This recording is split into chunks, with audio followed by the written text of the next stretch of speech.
Boa tarde, é um prazer estar aqui. Bem, eu devo dizer que vou fazer uma intervenção política. Primeiro porque acho que se há uma herança da qual nos devemos livrar é desta dicotomia entre país, sociedade, pessoas e política. Os políticos não são eles, os políticos somos nós todos aqui. E se falar de cultura é falar de política no sentido mais nobre da palavra. Eu tenho 3 pontos, vou ser muito rápido. A primeira, que eu acho que é essencial, e aliás, deixem-me só dizer, ainda bem que estou entre o território e o ambiente e a Europa, penso que é a seguir, porque dois dos pontos, a primeira é primeiramente político, cultural ou filosófico da esquerda, estou a ser pretenciosa, o segundo é a Europa e o terceiro é a Europa e ambiente, e depois o terceiro, obviamente, cultural. Quero também já dizer que, em termos práticos sobre a situação cultural, subscrevo integralmente as palavras da professora Raquel Henriques da Silva, que agradeço ter feito este discurso.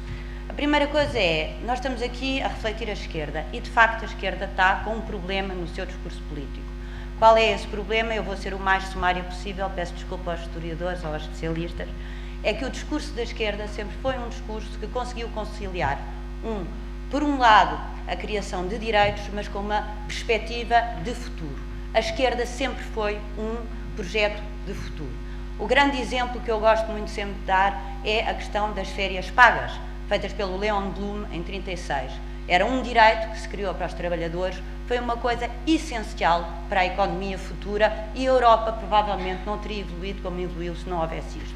O que é que acontece? Hoje em dia, perante as dificuldades em que estamos, a esquerda vê-se obrigada a estar numa posição não de vanguarda, não de construção do futuro, mas quase, paradoxalmente, de conservadora. O que é que nós estamos a tentar fazer é manter, guardar ou regressar os direitos adquiridos que estão, de facto, em risco. Portanto, se há um desafio, do meu ponto de vista, para a esquerda, é ter a capacidade, mais uma vez, de criar um discurso, que garanta direitos, obviamente, que até os crie os novos, mas que também seja uma perspectiva futura. E é essa dimensão futura que, do meu ponto de vista, está a faltar, e muito particularmente em Portugal. Eu tenho mesmo que despachar-me. Quero dar, para mim, e eu estou a falar para mim, eu encontro muitas das respostas que procuro, por exemplo, no discurso de um movimento que é Europa Ecológica, onde o desenvolvimento sustentável implica o quê? Implica pensarmos em toda uma nova forma de produção, de redistribuição, de consumo, é toda uma reestruturação da economia. E acho que as pessoas de esquerda deviam justamente pensar nestas duas questões. Muito rapidamente, é evidente que também temos que ser muito coerentes. Coerentes justamente nesta, e não ter medo de dizer que somos ideológicos. Sabemos que houve dificuldades no final do século passado e que deixou um vazio ideológico. Temos que reconstruir uma ideologia de forma sem vergonha, não é desavergonhada, é sem pudor, de dizer, não, nós somos por isto e aquilo. É evidente que a cultura é o meio, e vou tentar reduzir ao máximo isto. Nós temos que ser coerentes. Eu acho que o maior desafio do discurso de esquerda hoje em dia é ser coerentes até à última consequência. Isso significa o quê? Ser coerente, por exemplo, em relação à Europa. Somos ou não somos por um novo federalismo. Mas se nós juntarmos a isso um discurso, por exemplo, de economia sustentável, ecologicamente sustentável, percebemos que há uma parte que é a globalização, mas de facto a produção de facto tem que ser local talvez, e há um certo grau de protecionismo. Eu não tenho tempo para desenvolver, mas é só para perceberem que não podemos ter só medo de umas coisas sem refletir nas soluções daquilo que nós queremos e que se pode conciliar perfeitamente protecionismo e globalização.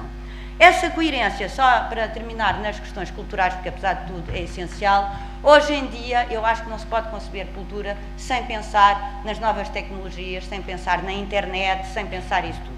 A proposta concreta que eu trago aqui, para um futuro qual for, é que justamente tudo o que seja, espero que um dia volte a haver Ministério da Cultura, mas que esse Ministério tem que ser reforçado. Uma das coisas que é essencial é juntar a comunicação social a isso, e todos o que são as novas tecnologias parece-me essencial.